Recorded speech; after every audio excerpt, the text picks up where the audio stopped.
Welcome back to the channel, everybody. My name is Brandon. If you guys are new, I do all things car related, definitely with Corollas. So if you guys love that kind of content, don't be afraid to subscribe to the channel. So with that being said, I'm going to be talking about mods that you should avoid if you daily drive your car. Alright, and I just want to let you guys know, pretty much all of these relate a lot to cars. I mean, and especially to me, because a lot of times this is the stuff that I have done to my car, and I daily drive my Corolla every day to work. So first thing I want to talk about, I guess I'll step back farther back, would be coilovers, or lowering your car in general. So especially on coilovers, can't really tell on my car, but I am pretty low. My wheels are almost tucked into my fender line, into my fender wells. So I am on coilovers, Rev 9 coilovers to be exact.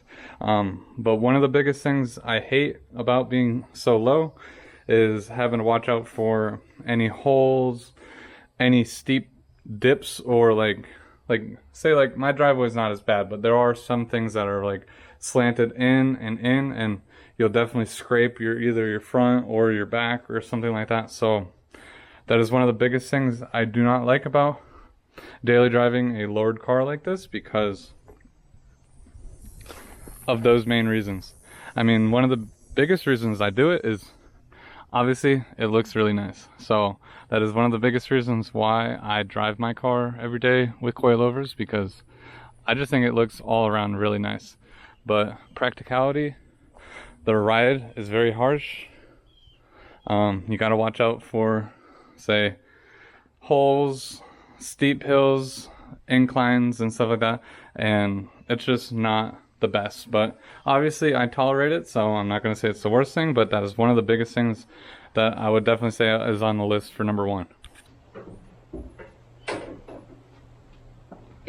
Alright, so for the second one that I want to talk about is going to be a cold air intake. For probably you people in California, I don't think this is even a big deal at all, but say I live in Florida, it is one of the biggest things is having your intake all the way down in the fender well and having it somewhere over here. And so you got to watch out for any deep puddles, especially when it's raining really hard in Florida.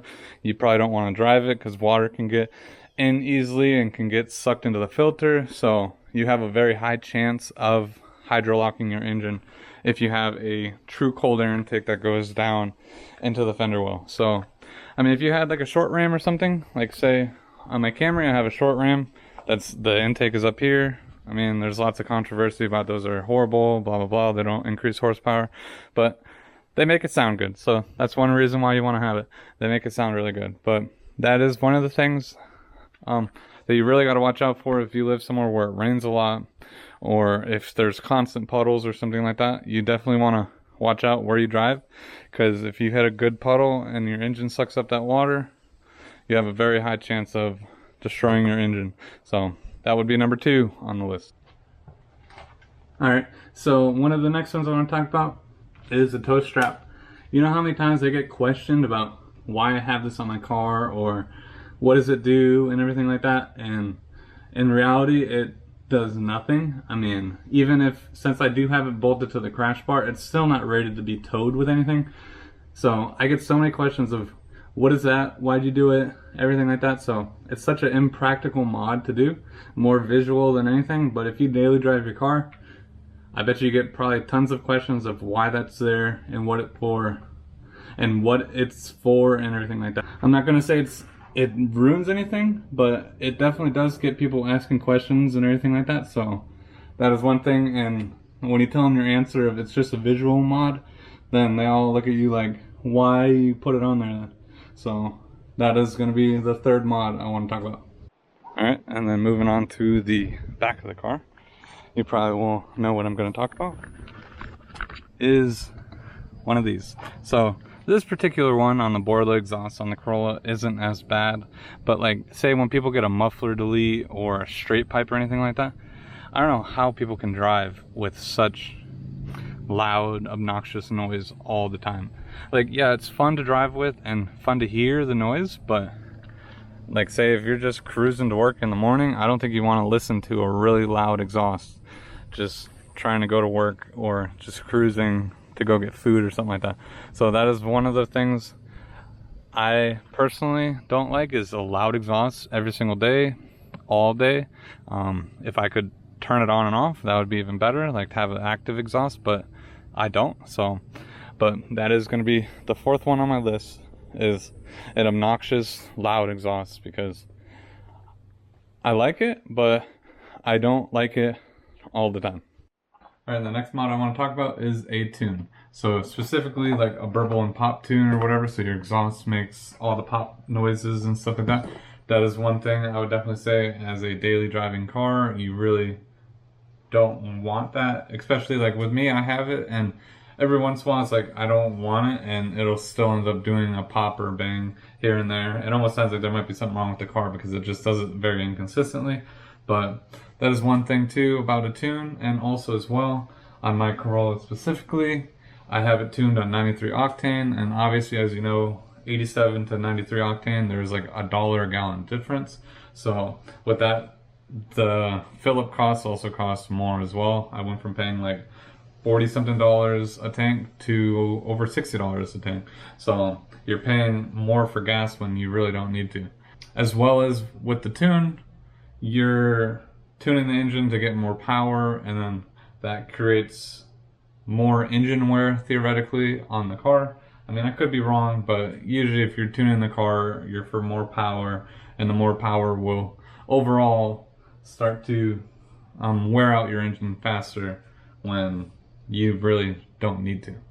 And one other mod I want to talk about is, I mean, I don't know if you want to consider it a mod or not, but window tint. So especially if you drive at night, tinting your windows, say to like 5%, or even doing your windshield, any type of percent, really affects your visibility during driving. So right now on my car, I have 15% tint, and if I have to drive at night or early in the mornings or whatever, and it's still dark outside, it's not the best visibility whatsoever. So I mean, like right now it looks good. I mean, you can see clearly through it, but trust me, at night when you start going to really dark tint, it's not that good. So, and I don't even have my windshield tinted, so I know people do like 50%, 35% or something like that on their windshield. Yeah, it looks really, really nice, but practicality is just gone at that point. And I know a lot of people who do it, they end up driving all the time with their windows down because they can't see out their rear view mirrors and stuff like that.